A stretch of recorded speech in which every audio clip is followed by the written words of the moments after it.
Dalam nama Bapa dan Putra dan Roh Kudus. Amin. Bapak, Ibu, Saudara-saudari sekalian, salam jumpa kembali dalam renungan inspiratif Minggu Paskah keempat berdasarkan Injil Yohanes bab 10 ayat 27 sampai 30. Akulah gembala yang baik. Saudara-saudari terkasih, tanggal 25 April tahun 1998, Uskup Juan Gerardi Conedera dari Guatemala City mengumumkan sebuah dokumen pelanggaran HAM di Guatemala. Dari 55.000 kasus pelanggaran HAM, ada 80% kasus yang dilakukan oleh angkatan bersenjata. Judul dokumen tersebut adalah Guatemala Jangan Terulang Lagi. Apa yang terjadi sesudah itu? 2 hari kemudian, persisnya tanggal 27 April 1998, kepala sang uskup hancur dipukul dengan tembok beton di rumahnya sendiri oleh seorang yang tidak dikenal. Seorang gembala telah mati bagi domba-dombanya. Kisah kedua.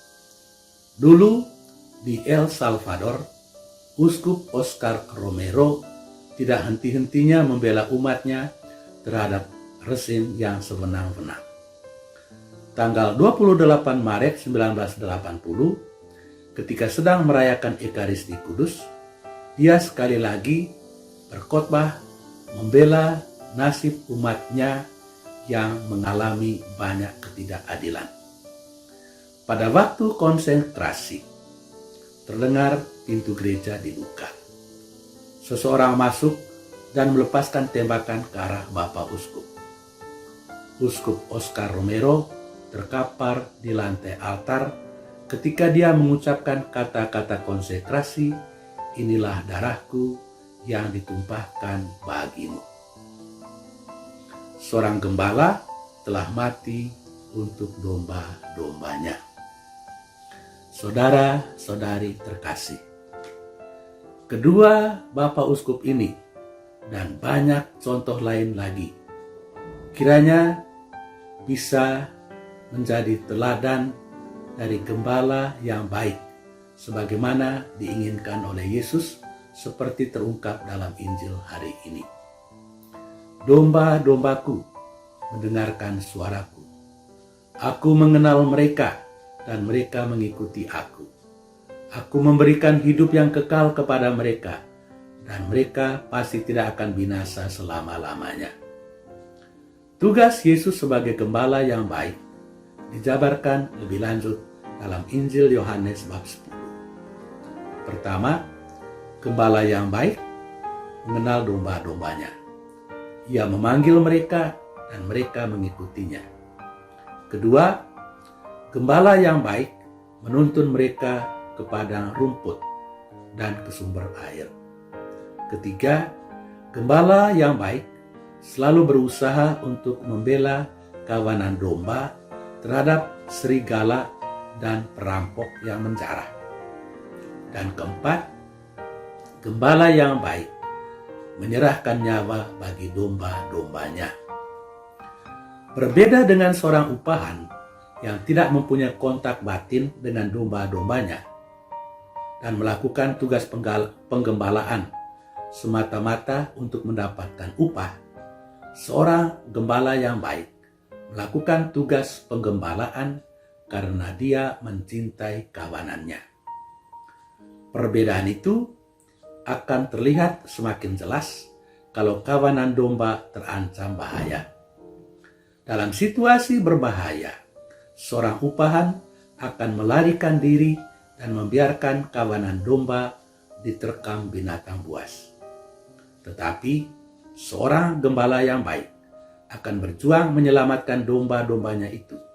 Bahkan kalau perlu, dia menyerahkan nyawa untuk keselamatan domba-dombanya. Saudara-saudari terkasih, apa pesan bacaan Injil hari ini untuk kita? Ada banyak tetapi saya hanya mengangkat 2 pesan. Pertama, mencontohi Yesus sebagai gembala yang baik.